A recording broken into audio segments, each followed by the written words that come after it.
আসসালামু আলাইকুম আমার ফেসবুকের ভাই ও বন্ধুরা, আপনার কাছে আজকে একটা সচেতনমূলক একটা ভিডিও বানাইতেছি। আপনারা তো সবাই জানেন আমার দুইটা পাও নাই, আমি এই গাড়ি চালায় খাই আসিফ ভাইয়ের মারফতে।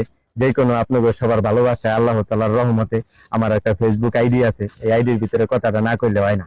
এই আইডি থেকে অনেক মানুষের দেখে আমার সাহায্য সহযোগিতা করছে। আমার উন্নত মানের চিকিৎসা চলতেছে আল্লাহর রহমতে, এখনো বর্তমান চলমান আছে। কিন্তু অনেক মানুষ আমার টাকা পয়সা দিয়া ফোন দিছে যে আসলে আমি আলী ভাই কিনা। কারণ এখন তো ভাই বিভিন্ন ধরনের চক্র বাইরেছে, ফোন দিয়া বিভিন্ন রকমের কথা কয়। আমার সবার লগেই কথা কইতে হয়, সবার ফোনেই ধরতে হয়। ফোন না ধরলে তো এক মানুষ এক রকমের কথা কইব। আসলে আমি আলী কিনা, আমি টাকাটা পাইতাছি কিনা, নাকি অন্য কারো হাতে টাকাটা গেল। কষ্টের টাকা সবাই দিচ্ছেন, দান সদকা করছেন, যাতাই বাতাই তো করবেনই। ফোন না ধরলে তো আবারও খারাপ দেখা যায়।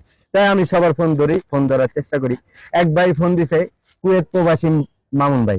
মামুন ভাই ফোন দিয়ে আমার সালাম দিল, আসসালামু আলাইকুম আলী ভাই, আপনি তো আলী হোসেন। আমি জি ভাই, আমার দুইটা পাও নাই, আমি অটো রিক্সা চালাই। ফেসবুকের ভিডিও দেখে অনেক মানুষ আমার সাহায্য সহযোগিতা করতেছে, আমি আল্লাহর রহমতে ভালো আছি। কয় আপনার কয় টাকা আইছে আমি একটু জানতে পারি? আমি তো ভাই আল্লাহর রহমতে 60-65 হাজার টাকা আইছে। ওইটা আর কি যখন যেটা আইছে আমি তখন এই হারে কইছি আইছে। তো আর কিছু টাকা হইলে আল্লাহ বাঁচালে আমি সুই দেওয়ার কাজে আমি এই হাসপাতালে যামুগা, ইনশাল্লাহ দোয়া করেন ভাই। কয় ভাই ঠিক আছে, আপনার ভিডিও আমরা দেখি, খুব ভালো লাগে, আপনার লেগা মায়া লাগে। তো ভাই আমরা প্রবাসে আইছি অনেক কষ্ট করে, আপনাদের কিছু দিতে তেমন ভাবে পারুম না, কিন্তু আমাদের সাধ্য ইচ্ছা অনুযায়ী আপনাদের কিছু টাকা দিব। আমাদের ফ্যাক্টরির মধ্যে 30-40 জন লোক থাকি, আমরা সবাই মিলে এক হামনা জানি ডিনার কইলো, এটি জমাইয়া আমার প্রায় 1 লাখ টাকা, 1,20,000 টাকার মতো দিব।